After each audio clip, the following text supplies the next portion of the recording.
let's talk about what a coach does and doesn't do. I'm Peter. I'm Meg. And we're going to dive into this. This is something that people have a hard time like nailing down in really clear terms. And so we want to just create a video to give you some clearer ideas about what these things are and aren't. It's not surprising people have a hard time nailing this down. Really, coaching was the Wild West until the International Coach Federation was created. And that has allowed us to start putting into terms what is coaching, what is it not, and having a unified idea around what it is. So let's talk about first what it is.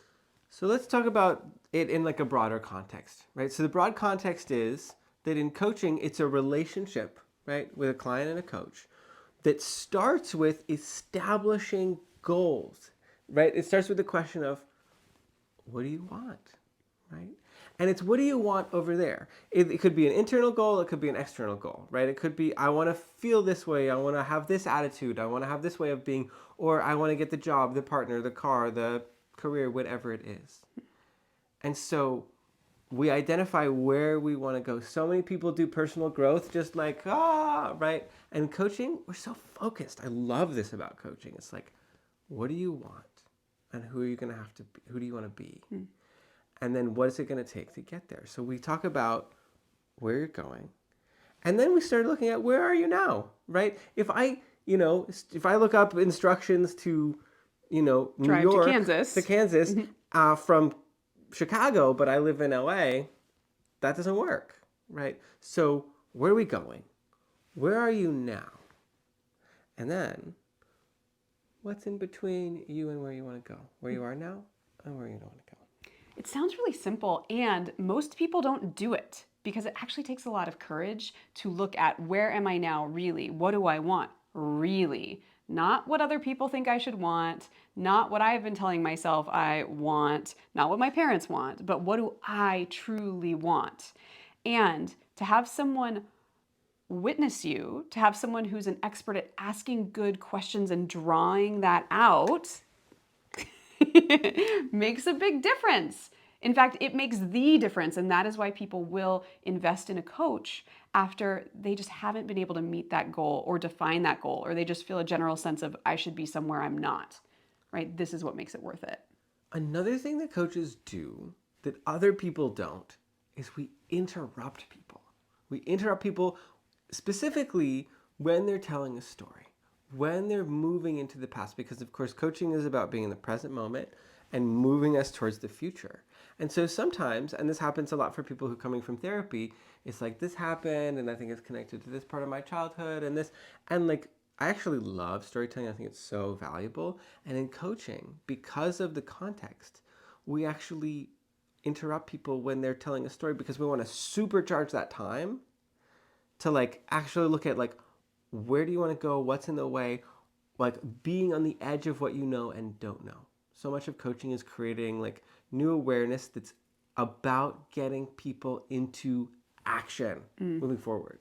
Yeah, action is a key part of coaching. When people leave a coaching call, they need to know what action they're going to take to move their goal forward. And that's another thing people sometimes won't do on their own, right? Choose the most potent action that they can take to move themselves forward. So we help people identify that based on the awareness, based on what they learned in the conversation or through the exercise or whatever. What are they going to do now? So that you can check in on it on the next call. So action and accountability. These are very important parts of the coaching process.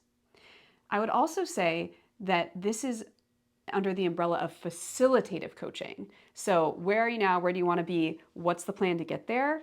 Action, accountability, facilitative coaching. There's other types of coaching too that are complementary to this and really important. One is ontological coaching, the study of who you're being in the world, the attitude you bring to things, how you're showing up, your mindset. People talk a lot about mindset in coaching. This is ontological coaching. And then we also have somatic coaching, which is how do we use the body to increase awareness? I love somatic coaching. I'll often have clients like in their bodies moving, they're wanting to feel a certain way. I have one client, I'm always sending her to her closet. All right, we're going to put, you want to be more in your queen energy? We're going to put on a robe. Like I like love getting people into action, not just eventually, not just someday, not later this week, but like right now, or like trying on different ways of being. Like, oh, what does it feel like to be uplifted? Or what is it? Oh, I've been here, and like, what if I were to exaggerate that even more? And what's that like? And like, there's something so beautiful about bringing the wisdom of the body, because sometimes people are like, okay, what's in the way? And they're like, I don't know. Okay, great. You don't have to know. What does your body say about what's in the way? Like if you were to take on the attitude and the energy, what's there? And then immediately it's like wisdom just like bubbles up. Oh, it's this. Yeah. A lot of coaching is done up here. And that's what a lot of where we live in the world is up here in our brains. And we have to get into the body because more messages go from the body to the brain than from the brain to the body. And this is clear in things like meditation, where we actively hold stillness so as to create more equanimity in the mind. And that's just one example.